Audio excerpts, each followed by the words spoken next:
caso do Banco Master, há muito tempo. Eu me lembro de uma reportagem da excelente, a Consuelo Diegues.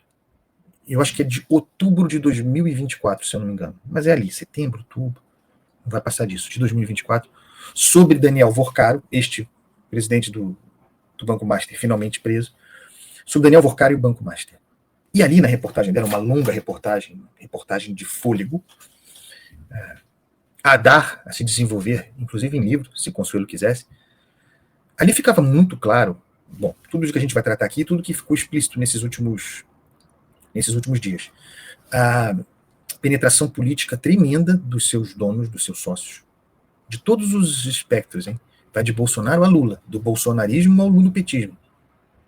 Ninguém constitui um esquema como esse, ninguém arma um negócio bizarro como esse, sem ter muitos amigos influentes. A história já nos ensinou isso. Esse é um primeiro elemento. A liquidação do Banco Master não liquida o assunto. Tem muita gente a ser cobrada e algumas a prestar esclarecimentos a esse respeito. Porque há muito tempo, e eu me refiro a muito tempo, há mais de um ano, para mim, pelo menos, tendo lido o Consuelo Diegues, estava claríssimo, que se armava ali uma espécie de esquema de pirâmide, com aquela lógica de vender facilidades em taxas de retorno. Taxa vantajosa. Olha, você bota o dinheiro, você vai CDB, então você vai ter taxas favoráveis. Existe uma diferença, e ela não é difícil de perceber. Existe uma diferença entre taxa vantajosa e taxa impossível. Taxa impossível é aquela que, caraca, que quase grita, isso não tá bom, isso é uma pirâmide. Um esquema bizarro, claramente posto há muito tempo. Esquema que só foi possível com a participação de agentes políticos suprapartidários, certo? Não nos esqueçamos disso. E não apenas isso, com dinheiro de contribuintes, com dinheiro de aposentados, sendo postos no Banco Master. Eu me refiro especificamente ao caso do BRB. No primeiro momento, vou falar também do governo do Rio, Rio Previdência, o fundo de previdência dos aposentados aqui, do funcionalismo público estadual. No caso do BRB, que é o mais gritante, no primeiro momento o Banco Central rejeitou aquela operação, de novo, a palavra é essa, bizarra, de compra do Master pelo BRB, rejeitou em primeiro momento, defendendo o contribuinte do Distrito Federal, minimizando o prejuízo ao contribuinte do governo federal, porque afinal descobre-se, e aí a Polícia Federal chamará de indícios, mas o fato é que o Banco Central determinou a liquidação do Master. Duas instituições do grupo vão entrar no regime especial porque teriam salvações, e isso podendo resultar numa venda que ajudaria a ressarcir os tungados, os que perderam dinheiro, ou que perderão dinheiro. Certo? Então, os indícios de que o banco liquidado, dinheiro da SEDAI aqui, a Companhia Estadual de Geração de Água, cerca de 250 milhões da SEDAI, paralisado, não vai. Dinheiro. Aí a SEDAI tem que soltar um fato relevante. Como é que uma companhia como a SEDAI, controlada pelo Estado, coloca dinheiro no Banco Master? Aliás, eu vou reformar. Como é que coloca mais dinheiro no Banco Master do que em bancos seguros, mais seguros? Por exemplo, Banco do Brasil, Bradesco. A SEDAI, isso aí tem que ser respondido pela atividade política, pelo político. Como é que a SEDAI, na hipótese de que, diversificando seus negócios, quisesse colocar alguma coisa no Banco Master, temerário, só olhar, só observar a forma como atuava. Como é que você, querendo colocar alguma coisa no Banco Master, vai lá, como é que você coloca mais dinheiro no Banco Master do que, sei lá, no Bradesco, no Banco do Brasil? Isso é uma coisa bizarra, com a gestão do dinheiro dos outros. Volto aqui. Indícios de que esse banco liquidado vendeu cerca de, um pouco mais, de 12 bilhões de reais, isso entre janeiro e maio de 2025 desse ano. O BRB, com dinheiro do contribuinte do Distrito Federal, comprou, e na verdade deu, né? Comprou por mais de 12 bilhões, nessa operação, há outras, carteiras de crédito inexistentes E aí o Master ainda enviou ao Banco Central documentos falsos para justificar a operação. O que é uma carteira de crédito inexistente? É a fabricação. Fabricou créditos consignados, como se tivesse clientes ali. E ninguém reclamou, sabe por quê? Porque não existiam esses clientes. Então é falso.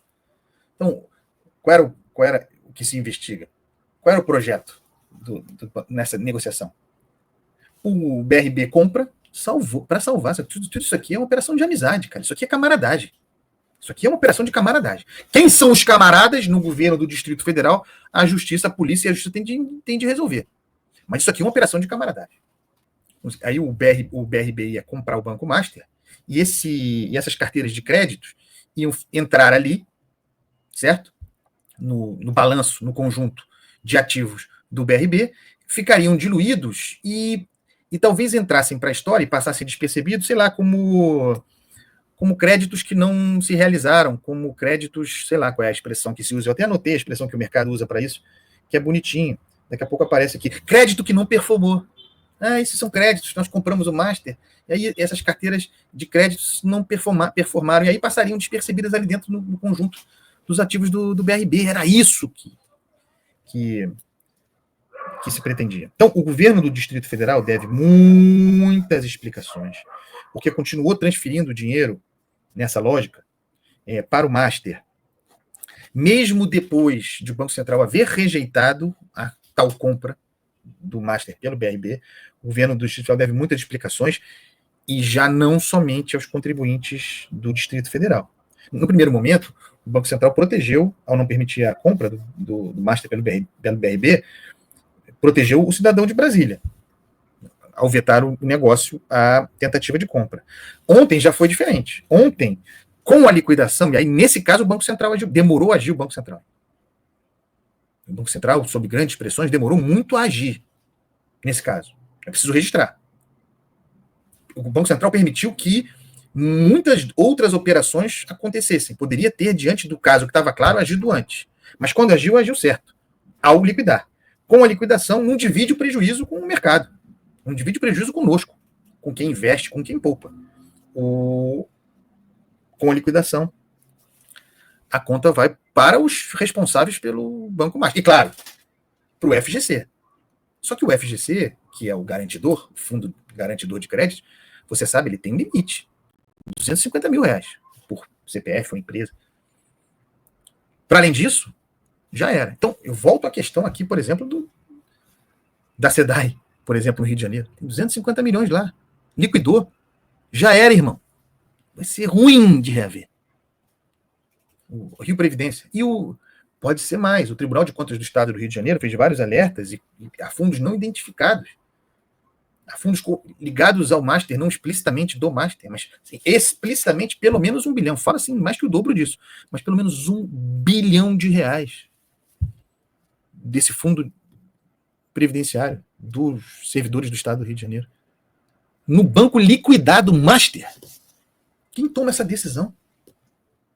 Mesmo depois de o Tribunal de Contas do Estado haver alertado para a inadequação dessa operação, o Rio Previdência continuou colocando dinheiro. O Jorge Paulino fala, foram 3 bilhões, então não está claro para mim. Isso, tá? É seguramente 1 bilhão. Há outros 1,5 bilhão, dariam 2 bilhões e 600. Há um outro valor a ser clareado, Jorge Paulino. Mas é uma enormidade, de qualquer maneira. Falando sobre por que o Banco Master chegou a esse lugar, fazendo o que fazia há muito tempo. Daniel, os seus sócios, né, principais, Daniel Vorcaro e Augusto Lima, transitavam bem demais entre bolsonaristas e lulopetistas. Eu vou citar alguns nomes. Aliás, o Master é grande patrocinador de eventos lobistas. Hein? Grande patrocinador desses eventos, que no final das contas, de repente, tem um ministro do Supremo, empresário, político. É esse troço. Um negócio bizarro como esse, minha gente, não prospera sem amizades. Alguns amigos do Banco Master, patrocinador de eventos lobistas. Ciro Nogueira, senador, bolsonarista. É cotado para ser presidente do Progressista. Cotado para ser vice de Tarcísio, sei lá quem seja. E Ibanez Rocha deve muita satisfação. Acabou o governo de Ibanez. Ibanez Rocha, governador do Distrito Federal. Antônio Rueda, presidente do União Brasil, dessa confederação de, de interesses patrimonialistas, Fábio Faria, ex-ministro das Comunicações de Jair Bolsonaro, ex-deputado federal, Arthur Lira. Sabe quem prestou serviços de consultoria para o Banco Master? Ricardo Lewandowski. Com essa banca toda, a nossa lei antifacção para combater os crimes de colarinho branco, estão querendo desmontar a Polícia Federal que investiga os grandes casos. Hein? Quando saiu do Supremo, foi prestar serviço para Banco Master, Lewandowski. Depois virou ministro da Justiça e parou. Guido Mantega, ex-ministro da Fazenda de Lula. Olha o trânsito, em todos os lados. O Augusto Lima, sócio do Daniel Vorcaro, era da Bahia, assim, com Rui Costa, e também Jacques Wagner, assim com Rui Costa. Aliás, um dos fundamentos do Banco Master é uma operação de privatização na Bahia durante o governo Rui Costa em 2018, com a compra da empresa Baiana de Alimentos. É só pesquisar que você encontra essas relações.